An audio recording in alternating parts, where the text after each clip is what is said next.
Türkçe diye bir kelime ağzımdan çıkmaz. Bilmez. Her şey Kürtçe. Okula giderler, büyükler veya askerlikte çat pat birkaç kelime öğrenirler.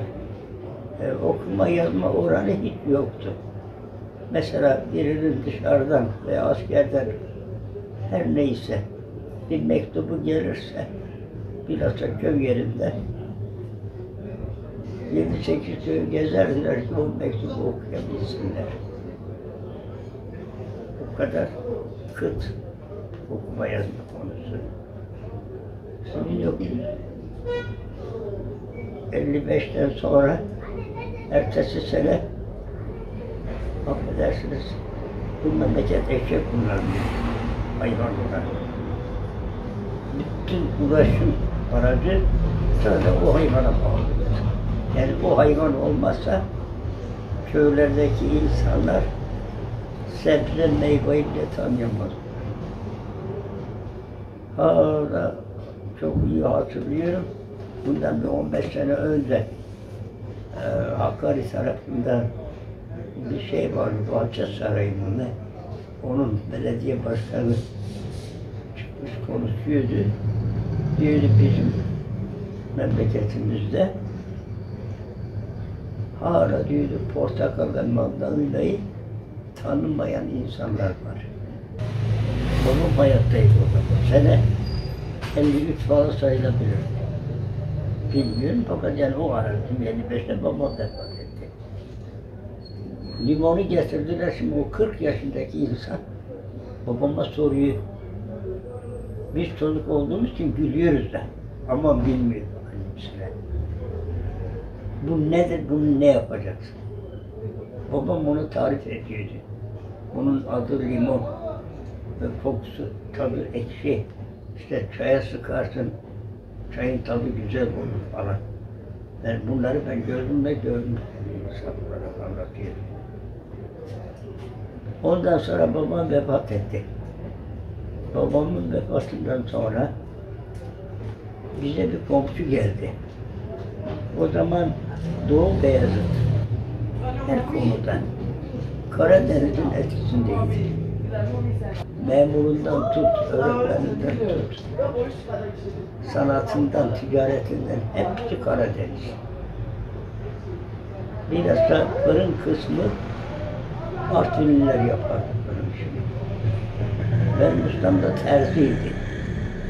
Artvin'in Yusufeli ilçesinde. Bizim evin hemen yanında kendisine ev yaptı. Ne olduğunu, ne yapacağını biz bilmezdik çocuktuk. Sonradan öğrendik ki terzi dükkan açtı, buraya yerleşti. Annem,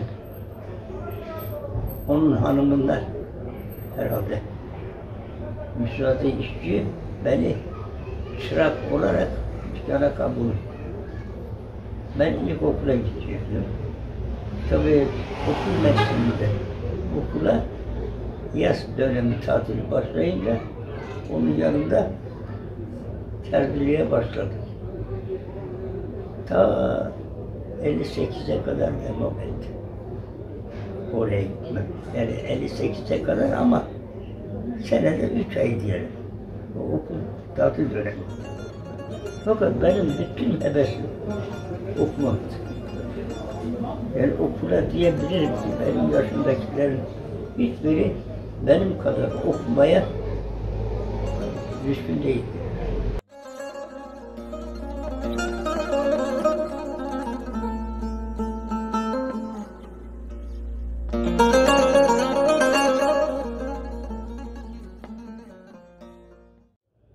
En sonunda büyük amcam maddi yönden durumu gayet güzeldi.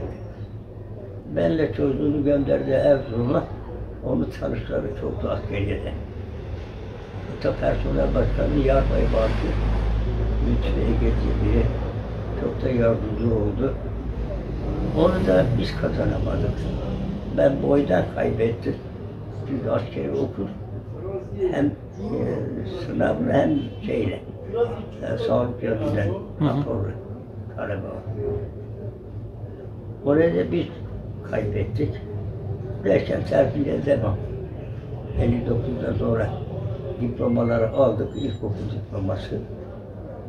Terfiye aynı sanata devam ettik. Aynen o dediğim ustanın çırağı vardı, benden büyük. Benim de teyzemin oğlu. O sanatı öğrenmişti. Askerliğini bitirdi. Dükkan açtı. Ustam da benim gibi yaşlandı. Piyasadan düştü. Ben o teyzemin oğlunun yanında sanata devam ettim. İlkleri bambaşka. Teyzemin oğlu ama öz abim olsa o kadar yardımcı olmaz. Allah rahmet etsin. Onun yanında sanata devam ettim. Ondan sonra asker oldu. Askerlikte de tabi biraz övünmek gibi oluyor. Nereye gittimse başarılı oldum. Beni orada 11 aydan sonra çavuş kursuna gönderdiler. Orada da başarılı oldum. Ben oradan bir de diploma gibi bir şey aldım.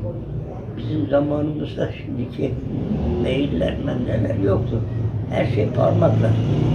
Manipüle ediyorlar. Haberleşme onun üzerineydi. Ben orada da aynen telsiz komutanıydım. Hatta geldiğim zaman bana çok teklif geldi. Postaneye gideceğiz diye. O da sanata üzüldüm. Sanata çok emek vermişti. Bir de maddi yönden devletin o kadar imkanı yoktu. Bir memur sürülmezse 300 lira bir maaş alıyordu aylık. 1966-67'de ben haftada 2 takım elbise dikseydim 700 lira para yapardı. Onda o yönden sanata kıymadım, terk etmedim. Derken nasip oldu. Dükkan açtık. Dükkan açarken de makine alacak param yoktu. Sağ olsun Allah rahmet etsin, ikisi de vefat etmiş. Bu teyzemin oğlu dediğim ustam ve hanımı Ayten abla. Ayten abla makinesini bana verdi. Evin makinesi. Ben çok değerli insanlardı. Orhan abi de zaten her yönden bana yardımcı oldu. Dükkan açtım. İşim de gayet düzeldi. Çocukların yetişmesine sıra gelmiş. Şimdi ben buna hayatta dikkat ettim. Bütün sanat konusunda, bilim konusunda ilerleyenler tembel insanların yanından çıkar. Çalışkan insanın elinden ben görmedim ki sağlam bir adam çıksın. Çünkü çalışkan insanda dayanma gücü yok. Kendisi anlıyor ya, karşısındakinden de aynı şeyi bekliyor. Halbuki öyle değil. Mesela biz çalışırdık. Bizimle beraber orada yine kalfa olarak, yani yetişmiş eleman olarak çalışanlar vardı. Biz başkasına işimizi vermezdik. Kendimiz yapardık. Daha güzel olsun zaten. Ama o tembel arkadaşlarımız bütün işlerini o bilmeyene yaptırırdı. Yeter ki yapılsın da ben çalışmayayım, ben yorulmayayım da o ne yaparsa yapsın. O yüzden de ben bir adam yetiştiremedim. Çocuğum da aynı muameleyi ben de gördüm. Sadece o dediğim büyük oğlum, o da imamdı. Sonradan dışarıdan açık öğretime girdi, üniversite bitirdi. Nüfusa girdi. Nüfus taşıma müdürdü. O benim gibi 50 tanesini parmağında oynatır. İşine çok dikkatli. Neye, Allah'a şükür, neye bulaşmışsa birinci gelmiş. Bak makine benim makinem. Makine arızalanır, o hiç ilgilenmediği halde o gelir yapar. Evin televizyonu bozulur, o yapar. Fakat sanat işte diyorum, o yani yanımda kalsaydı, o şimdi dükkanda da sanat her şey benden almıştı. O da bu işe bulaşamadı. Ama şimdi de terk etmeyi düşünüyorum. Da bu sene, yani 2022 itibariyle Allah'ın emridir. Sanki her şey bitti gibi geldi bana. Aniden çöktü. Halbuki geçen sene bile hiç farkında değildi. Eşim de vefat etti, acaba oğlundan bir tesiri var. Eşimin haricinde 2 tane çocuğum, ikisi de hasta demektir. Hele biri zaten hasta. Tamam. Diğer yönlerden de bir de devletimiz sağ olsun her türlü kısıntıyı yapıyor. Başkasına dağıtır ama hakikaten de kısar. Hakikaten de.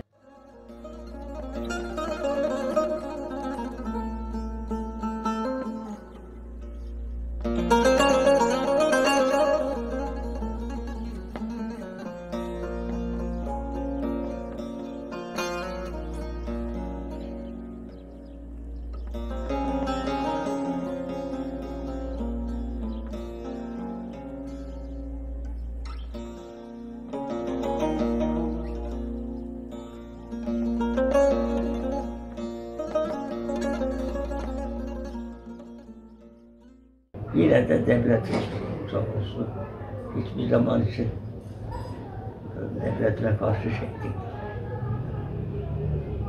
Şimdi idare ediyoruz. Doğu Mesle düşün bak, en az 50 tane tercih vardı. Ben yalnız kaldım.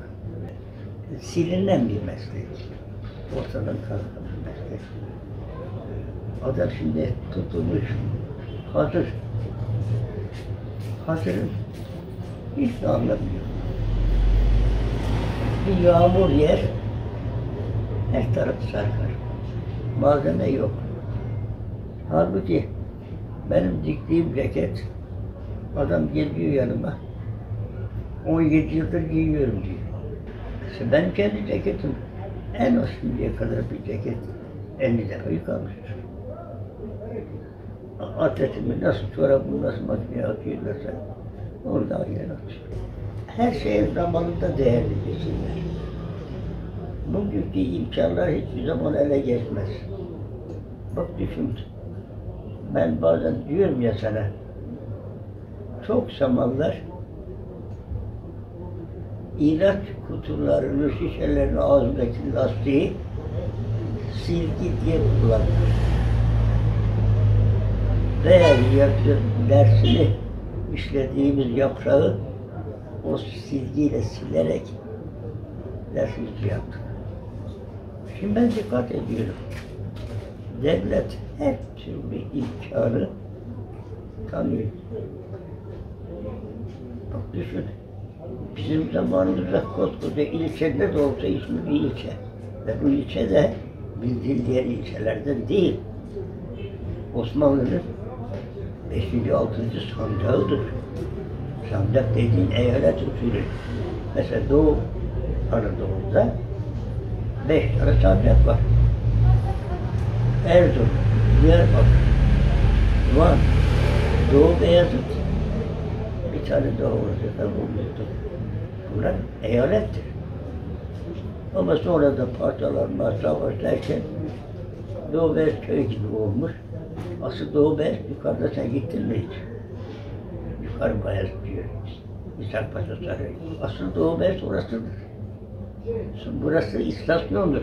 Rus istasyonu. Tren, ben 55'te babam beni okula verdiği zaman Doğu Beyazıt'ta sadece Atatürk İlkokulu vardı. Bahçe yoktu ama arsa olarak belliydi. En az 2000 tane tren tekeri. Burası Kürtçe vazgal diyorlar. Bu vazgal kelimesi Rusçadan gelmedi. Burası şehir değil, istasyon. 46-48'e kadar şehir peyderpey inmiş aşağıya. Şehrin ilk indiği dönemleri de ben şöyle gördüm. Evler o kadar iç içeydi ki bir eşek yüküyle beraber karşı tarafa geçemezdi. Caddeler dar. Burası geniş cadde falan yok öyle. Bu durumda burası sonradan yavaş yavaş gelmişti. Gençlere diyorum, yanlış yapmasınlar. Bak şimdi mesela dikkat ettim. Bizim dönemimizde öğretmen talebeyi öldürseydi, talebenin babasından bir ses çıkmazdı. Şimdi öğretmen korkuyor okula gitmeye. Adam bizi okul başı talebe öğretmeni dedi. Dövülen bir öğretmen